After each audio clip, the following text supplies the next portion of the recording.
नमस्कार, मैं हृदय कुमार प्रीत आज पूर्वी चंपारण आप सबों का स्वागत करता हूं। और आज की वीडियो में हम देखेंगे कि 2/4/2024 को जो हाई कोर्ट का ऑर्डर है, आप यहाँ इंग्लिश ऑर्डर देख रहे हैं, इसको हम पढ़ करके समझाने की कोशिश करेंगे और हम ये जानेंगे कि आखिर नियोजित शिक्षकों के संबंध में हाई कोर्ट ने क्या ऑर्डर दिया है। हाई कोर्ट में हमारे शिक्षा विभाग के वकील और जो पिटिशनर्स थे यानी याचिकाकर्ताओं के वकील में क्या क्या बहस हुई है और कौन कौन सी बातें हुई हैं, मैं इस वीडियो में 1 से लेकर के 7 तक के जो बिंदु है यानी जो पारा 1 से 7 तक की मैं चर्चा करूंगा, वैसे ही इसमें 1 से लेकर के 60 पारा तक हाई कोर्ट ने अपना जजमेंट दिया है और किस किस पारा में क्या क्या है मैं एक एक करके समझाने की कोशिश करूंगा। तो अगर आप मेरे चैनल पे नए हैं तो प्लीज़ मेरे चैनल को सब्सक्राइब जरूर कीजिएगा। अगर ये वीडियो अच्छी लगेगी तो सबसे अधिक आप इसे शेयर कीजिएगा, लाइक कीजिएगा। आप अगर मुझे फेसबुक पर देख रहे हैं तो वहाँ पर भी मुझे लाइक शेयर कमेंट जरूर कीजिएगा। तो चलिए शुरू करते हैं। ये जो लिखा हुआ है कि the state has been grappling with the twins issues, यानी राज्य जो है वो 2 मुद्दों से जूझ रहा है। कौन कौन सा? तो providing standard education to the school going children, यानी विद्यालय जा रहे शिक्षकों के बेहतर शिक्षा के मुद्दे से, बेहतर शिक्षा देने के मुद्दे से, और appointment and continuance of the teachers. और कह रहा है दूसरा चीज क्या है कि शिक्षकों के किस चीज के लिए, शिक्षकों के कंटिन्यूएंस निरंतरता और उनकी नियुक्ति से संबंधित 2 मुद्दों से जूझ रहा है। आगे कह रहा है कि which issues are inextricably linked with each other and, यानी ये जो मुद्दे हैं वह जटिल रूप से एक दूसरे से जुड़े हुए हैं। और आगे पढ़ते हैं। अतः inevitably linked by reason of the appointments carried out unscrupulously and on fraudulent certificates, तो निश्चित रूप से यह अभिशाप है कि फर्जी या धोखाधड़ी से जो बहाल हुए शिक्षक, जो फर्जी सर्टिफिकेट पर जो बहाली हुई, और अनस्क्रपलसली अर्थात जो बेशरम या चरित्रहीन यानी इस तरह के शिक्षकों की बहाली की गई, jinxed by reason of the appointments. तो ये मुद्दों से जूझ रहा है। ये आगे इसमें है कि the state has experimented with different modes of selection of teachers, जो शिक्षकों के भिन्न भिन्न मोड से इनका सिलेक्शन हुआ, इस पर परीक्षण करता रहा है जो स्टेट है। मेनी ऑफ हिज फेल्ड, जिसमें से बहुत सारा असफल हो गया, फेल्यूर हो गया। And from its long experience, इसके लंबे अनुभव से, has come out with two new rules, 2 हमारे नए नियम आए हैं। क्या क्या? जो 2 नए नियम कहिए, विचार कहिए, कि बोथ विद द अबोर्ड object of maintaining high standard of education, और ये दोनों स्वीकार किया जा सकता है कि बेहतर एजुकेशन को बनाए रखने के लिए दोनों नियमों को स्वीकार किया जाता है। क्या? कि ensuring selection through written examination, ये सुनिश्चित करना कि रिटन एग्जामिनेशन के तहत हमारे शिक्षक बहाल हो, है ना, सेलेक्ट हो, ऑफ ट्रेंड क्वालिफाइड हैंड्स, कौन? जो एकदम मतलब ट्रेंड हो, जो प्रशिक्षित क्वालिफाइड हैं, जो क्वालिफाइड जो हमारे शिक्षक जो व्यक्ति हैं उनका एग्जामिनेशन के थ्रू उनका सिलेक्शन हो। और दूसरा order for augmenting the skills of those continuing, और उनके स्किल को यानी उनकी निपुणता को हमें बनाए रखने के लिए, इसकी वृद्धि के लिए, by requiring them to undergo a test, कि उनका एक परीक्षा से उनको गुजारा जाए, यानी उनको एक परीक्षा, उनसे एक टेस्ट लिया जाए, with offer the better facilities on qualifying the same, और उनके बेहतर उनको फैसिलिटी देने के लिए जो इसमें क्वालिफाइंग करेंगे उनको देने के लिए इस तरह का टेस्ट लिया जाए। The state walks a tight rope in so far as maintaining an equilibrium in providing such quality. ये कह रहा है कि जो स्टेट है वह नाजुक परिस्थितियों से ये इसको बनाए रखने में, इसके संतुलन को बनाए रखने में गुजर रहा है। क्या क्या चीज़? तो equality education, providing such equality education, यानी गुणवत्तापूर्ण शिक्षा को बनाए रखने के नाजुक परिस्थितियों से गुजर रहा है। तो इसमें कहा जा रहा है कि at the same time ensuring that the present crop of teachers don't lose their livelihood, और इस तरह अभी जो इस समय जो शिक्षकों की छटनी से उनकी आजीविका पर कोई प्रभाव नहीं पड़ेगा। ये कह रहा है कि अगर छटनी भी की जाती है तो उनकी आजीविका पर कोई प्रभाव नहीं पड़ता है। कि वन ऑफ सच, उनमें से एक जो है इनेक्टमेंट्स डीलिंग विद द एग्जिस्टिंग नियोजित टीचर्स, जो हमारे वर्तमान में अभी अस्तित्व में हैं, यानी जो अभी हमारे नियोजित टीचर जो बने हुए हैं, the Bihar school exclusive teacher rules के तहत उनसे परीक्षा लिया जाए और उनको क्या किया जाए, बेहतर फैसिलिटी दी जाए, इसकी बात किया जा रहा है। और इसी नियमावली को, एक्सक्लूसिव टीचर रूल्स 2023 के नियमावली को इस चैलेंज एज अल्ट्रा वायरस, इसको चैलेंज किया गया है। अब कह रहा है कि as ultra vires incompetent and having been enacted within an occupied field, कि इसको चैलेंज किया गया है कि जो अक्षम जो लोग हैं, तो इस नियम को शिक्षक नियुक्ति और सेवा के पर हावी जो हो रहा है, ऑक्युपाई कर रहा है, इसके लिए चैलेंज किया जा रहा है। जो शिक्षक की सेवा और नियमावली है उसको ये ऑक्युपाई कर रहा है। कौन सा नियम? तो Bihar school exclusive teacher rules 2023, यानी बिहार विशिष्ट शिक्षक नियमावली। तो इसको चैलेंज किया गया है। अब इसमें देखिए, अब यहाँ से शुरू होता है कि श्री वाई गिरी जो है लर्न सीनियर काउंसिल अपियरिंग, जो वाई गिरी जो हमारे सीनियर वकील हैं, वो यहाँ पे क्या हुए, उपस्थित हुए, और किनके तरफ से? फॉर द पिटिशनर, याचिकाकर्ताओं की तरफ से, हु आर पंचायत टीचर्स, जो पिटिशनर हैं वे पंचायत शिक्षक हैं जिनको नियोजित कहा जाता है। और वाबी गिरी ने pointed out that all the petitioners are persons having qualification for teaching in elementary, secondary and higher secondary schools as prescribed by the national council of teachers education NCT. उन्होंने कहा, वाबी गिरी ने, कि जो हमारे शिक्षक इस चीज़ से जो जूझ रहे हैं ना, वे सभी शिक्षक ऑलरेडी नियोजित हैं, नियोजित कहा जाता है, जिनके पास, जो याचिकाकर्ता है उनके पास क्वालिफिकेशन किस तरह का है? जो प्रारंभिक में विद्यालय में, सेकेंडरी में, हाई स्कूल में और 10+2 में पढ़ाते आ रहे हैं, उनके पास ऑलरेडी एनसीटी के तहत टीचर एजुकेशन, यानी national council of teacher education के तहत उनके पास ये क्वालिफिकेशन है। They we are appointed under the Bihar, और ये सभी बिहार के पंचायत प्राइमरी टीचर जो अधिनियम है, जो 2006 नियम है, उसके तहत ये सभी बहाल हैं। जो बाद में जो and later way regulated by the, जो बाद में 2012 नियम से उसका संशोधन हुआ, जो 2006 नियमावली का। सम ऑफ देम वेयर शिक्षा मित्र, जो इसमें से जो शिक्षा मित्र है अपॉइंटेड प्रायर टू 2006, 2006 से ही क्या हुआ, जो बहाल 2003-5 वाले जो बहाल थे, तो उनका क्या हुआ कि हु वेयर एब्जॉर्ब, जो 2006 नियमावली के तहत उनको क्या कर दिया गया, समांजन कर लिया गया नियोजित शिक्षक के रूप में। यहाँ पे देख रहे हैं एज नियोजित teachers under the primary teacher rules 2006, 2006 के नियमावली के तहत उनका समांजन हो गया। वेन द पंचायत टीचर, जब ये पंचायत शिक्षक बन गए टीचर्स, तो उसके बाद क्या हुआ कि जब 2012 पंचायत शिक्षक नियम आया, केम इनटू फोर्स, जब ये आया अपने अस्तित्व में आया, all the teachers in the place they required to sit for an examination to test their, सभी शिक्षक को ये जरूरी था कि वे फिर से एग्जाम दें और एक एग्जाम दक्षता, कॉम्पिटेंस, जो दक्षता परीक्षा पास करें। Who qualified in the test they are given a regular pay scale and increments, तो इसमें कहा गया कि जो क्वालिफाई करेगा उसको बेहतर इसमें पे और इंक्रीमेंट्स दिया जाएगा एज पर रूल 15B के नियम के तहत। ओनली टीचर्स जो क्वालिफाइड वे आर कंटिन्यूड, और जो शिक्षक क्वालिफाई करेंगे वहीं बने रहेंगे ऑन एस्टेब्लिशमेंट देयर कॉम्पिटेंस, यानी इसमें जो ये दक्षता परीक्षा होगी तो जो क्वालिफाई करेंगे वहीं बने रहेंगे। And it is urged that, और यह तर्क दिया गया, this teachers can't now be put through the rigmarole of another competence, इनसे दूसरा कोई मतलब क्या किया जाएगा, तर्क दिया गया कि इनसे दूसरा कोई, जब ऑलरेडी ये दक्षता पास है तो ये तर्क दिया गया कि इनसे कोई और दूसरा कोई बकवास तरह का कोई भी दूसरा कॉम्पिटेंसी टेस्ट नहीं लिया जा सकता। व्हेन दे हैव ऑलरेडी, जब ये ऑलरेडी क्या है, एस्टेब्लिश देयर कॉम्पिटेंस, ऑलरेडी ये जो दक्षता परीक्षा ऑलरेडी जो पास है। Then came the Bihar panchayat elementary school service, अब उसके बाद क्या आया, ये सेवा निरंतरता कौन सा, 2020 आ गया, जो निकाय नियमावली 2020 आया। अब जब ये आया, there was a dispute between the, देखिए तब ये क्या अंतर था, उनके विभेद क्या था, between the government teachers and the नियोजित टीचर्स, जो नियमित टीचर थे या नियमित शिक्षक थे, जो सरकारी शिक्षक थे, और नियोजित टीचर के बीच में एक क्या हुआ, विवाद हुआ। Farmer of whom thou discharging identical duties, जो समान काम तो कर रहे थे, दे रहे थे, we are getting a better pay and emoluments, और एक अधिनियम के तहत उन्हें बेहतर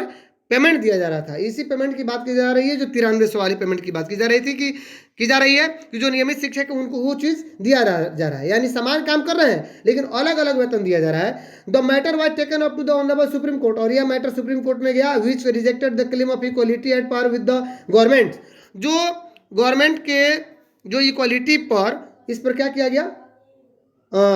विच रिजेक्टेड द क्लेम, जो यह रिजेक्ट करता है, इस दावे को खारिज करता है गवर्नमेंट के जो शिक्षकों ने उठाया था कि वो ये उनको समान काम तो कर रहे हैं लेकिन समान वेतन नहीं दिया जा रहा है। The specific contention taken by the government before the honourable supreme court was that the government teachers were are vanishing, और सुप्रीम कोर्ट में गवर्नमेंट ने क्या कहा कि ये जो हमारे शिक्षक हैं वेनिसिंग, यानी ये मरणशील हैं, ये यानी ये सेवा ही, ये संवर्ग ही मरणशील है, वर्किंग कंडीशंस ऑफ द नियोजित टीचर्स, और हम नियोजित शिक्षकों के को भी बेहतर बनाने के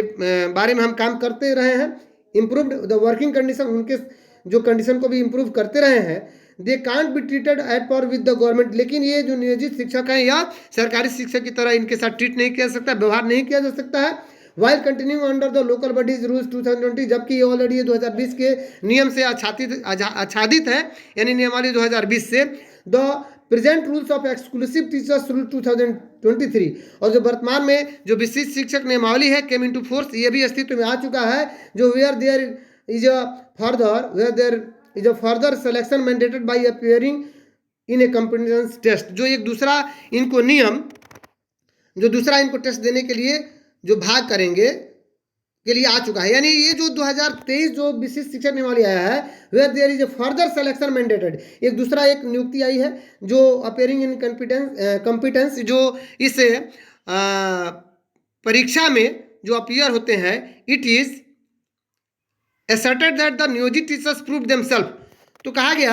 कि 2023 जो नियमावली आया विशिष्ट, उसमें जो अपीयरिंग होते हैं उनके लिए भी एक नियमावली आ चुका है, और it is asserted that the नियोजित teachers prove themselves when the panchayat teachers rules 2012। कहा जा रहा है कि जब 2012 नियम के तहत ऑलरेडी ये अपनी दक्षता दे चुके हैं, तो अब came into force and there is no question of periodic and recurrent testing the competence. तो जब ऑलरेडी ये 2012 नियम के तहत ये अपनी दक्षता साबित कर चुके हैं, तो बार बार इनसे परीक्षा नहीं लिया जा सकता है ना, ये कहा जा रहा है। ये वकील के यानी पिटिशनर के वकील के द्वारा कहा जा रहा है, याचिकाकर्ताओं के वकील के द्वारा, कि जब ऑलरेडी ये दक्षता पास है तो इनसे बार बार परीक्षा नहीं लिया जा सकता है। देयर इज नो क्वेश्चन, इसकी कोई परीक्षा के लेने की कोई बात ही नहीं है। It is urged that the rules now promulgated are in violation of article 20, यानी 2020 के नियम का ये उल्लंघन है, since it brings in discrimination in so far as creating two classes of teachers within the same schools. ये कहता है कि समान विद्यालय में, एक ही तरह के विद्यालय में दो तरह के वर्गों के बीच यह विविधता पैदा करता है ना। The object of the rule itself is to deny equivalent. अब ये कहता है कि ये जो नियम है, कौन सा कह रहा है कि द ऑब्जेक्ट, यहाँ पे ध्यान दीजिएगा कि the object of the rule itself अपने आप को ये विश्वास दिलाने में इनकार करता है इक्विवेलेंट बेनिफिट्स, कि नियोजित शिक्षक को इक्विवेलेंट बराबर यानी बेनिफिट दिलाने में यह नियम क्या करता है, अस्वीकार करता है। यानी 2020 का जो नियम है आर्टिकल 20, इसका उल्लंघन हो रहा है उन विद्यालयों में, चूंकि एक विद्यालय के शिक्षक को 9300 हो रहा है और दूसरे को आप नियोजित टीचर के रूप में रखे हुए हैं। कह रहा है कि we have to immediately notice that in struggle committee,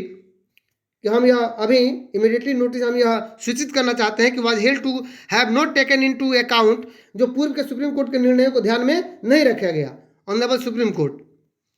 Shri दामा शेषाद्री नायडू। अब उसके बाद देखिए दामा शेषाद्री नायडू हैं, ये भी आपको विद्वान वकील हैं, और ये वकील आते हैं याचिकाकर्ताओं की तरफ से, और ये कहते हैं कि also appearing for the petitioners, उनके लिए आते हैं, while adopting the arguments addressed, और बीच में अपना वो एड्रेस करते हैं, संबोधित करते हैं, ये तर्क देते हुए कि point out that there is clear the patent discrimination in so far as creating, यानी ये स्पष्ट रूप से ये क्या करता है कि पेटेंट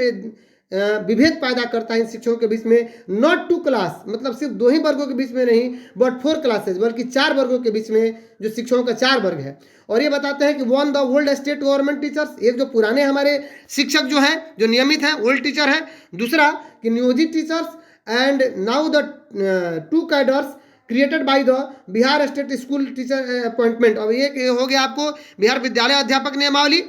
और उसके बाद ये कह रहा है कि एक और यानी कितने हो गए, 4 कैडर की बात हो जा रही है, एक नियमित हो गया, एक नियोजित हो गया, एक विद्यालय अध्यापक हो गया, और एक विशिष्ट हो गया। इनके बारे में ये बात कर रहे हैं कि एक विशिष्ट हो गया, एक स्टेट स्कूल, यानी आपको जो बीपीएससी वाले बहाल हैं, इन चारों कैडर के बीच में ये विभेद पैदा करता है। There is also another hidden classes, वो कह रहे हैं दामा शेषाद्री जी कि एक और दूसरा भी एक हिडन क्लासेस है, जो हिडन वर्ग है वो कौन से हैं, वो 34,540 वाले लोग हैं, उनके बारे में भी वो चर्चा किए हैं। यानी जो नायडू सर कह रहे थे 2 क्लास, उसका इन्होंने कहा कि नहीं, ये 4 क्लास है ना। और आगे ये कह रहे हैं कि there is also one the other hidden classes who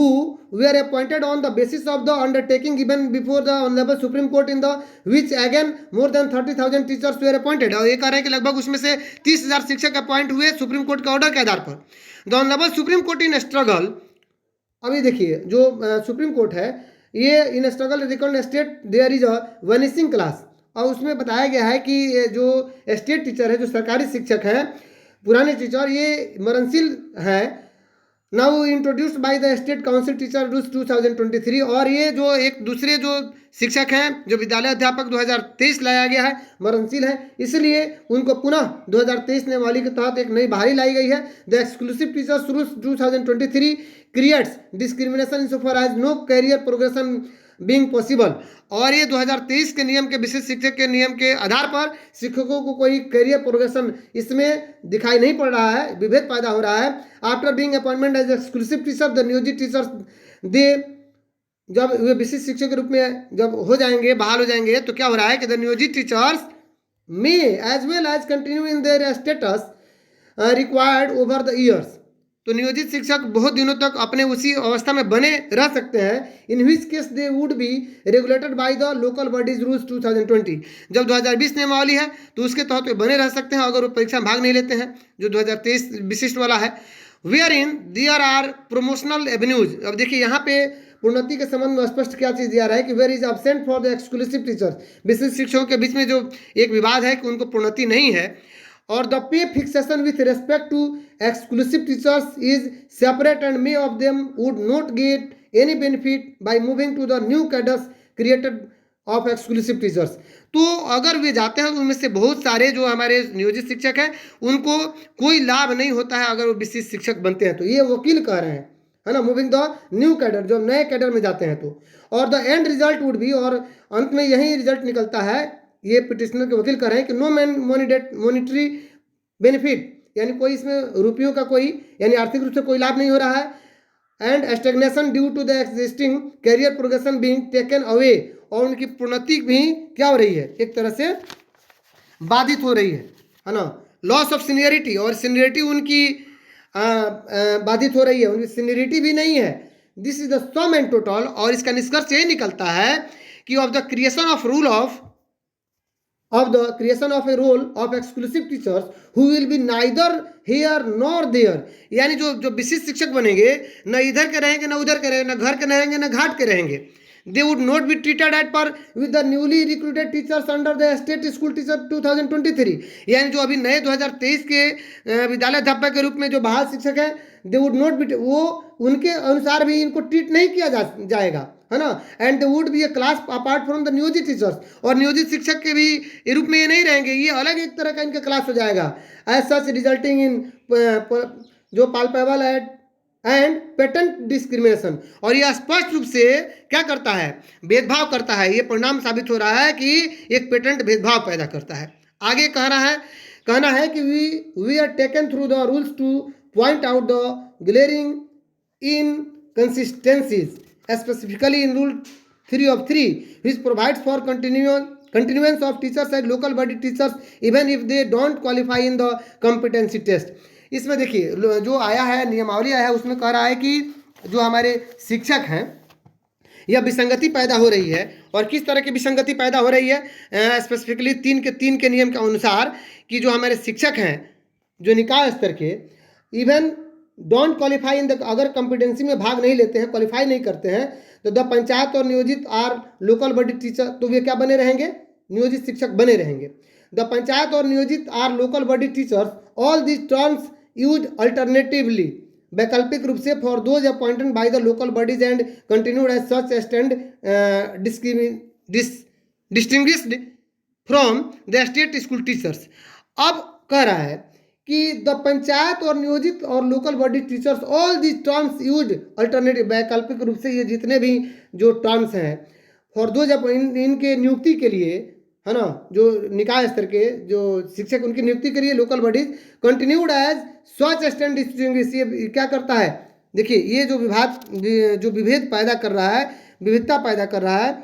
ये स्टेट स्कूल टीचर्स के बीच में now sought to B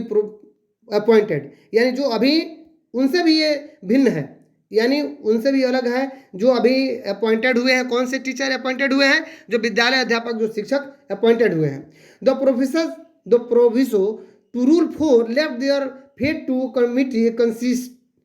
constituted by the department which at, देखिए, recommended for termination of person who don't qualify. अब उसमें नियम 4 में ये कह रहा है कि कमिटी क्या करेगी, रिकमेंड करेगी, अपनी एक कमेटी बनेगी और रिकमेंड करेगी जो क्वालिफाई नहीं करेंगे उनके बारे में कि आफ्टर 3 अटेम्प्ट के बाद इन द कॉम्पिटेंसी टेस्ट जो अगर पास नहीं करते हैं विच इज अगेंस्ट द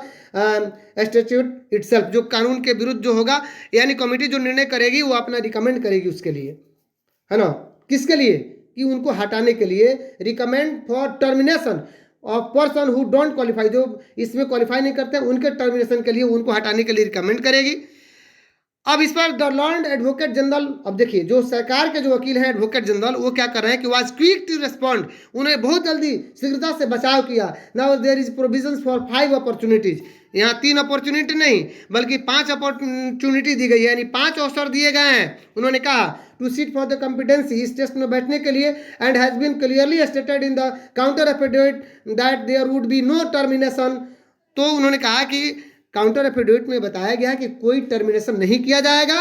है ना, स्पष्ट रूप से, यानी सरकार के या शिक्षा विभाग के वकील ने बचाव किया कि हम 5 अवसर दिए हैं, 3 अवसर नहीं दिए हैं, और काउंटर एफिडेविट भी दिए हैं कि किसी भी शिक्षक का कोई नौकरी नहीं जाएगा। उस पर हमारे नायडू साहब ने कहा कि इसको आप लिखित रूप से कानून नहीं बनाए हैं, ये सिर्फ काउंटर एफिडेविट दिए हैं। तो अगर ये वीडियो आपको अच्छी लगी हो तो सबसे अधिक आप शेयर कीजिएगा, और अगर आप मेरे चैनल पर नए हैं तो प्लीज़ मेरे चैनल को सब्सक्राइब, लाइक, कमेंट जरूर कीजिएगा। मिलते हैं नेक्स्ट वीडियो में, क्योंकि ये अभी आप 1 से लेकर के 7 तक देखे हैं और बाकी 8 से लेकर के 60 तक हमें देखना है, तो नेक्स्ट वीडियो में हम लेकर के हाजिर रहेंगे। तो मिलते हैं नेक्स्ट वीडियो में, तब तक के लिए थैंक यू।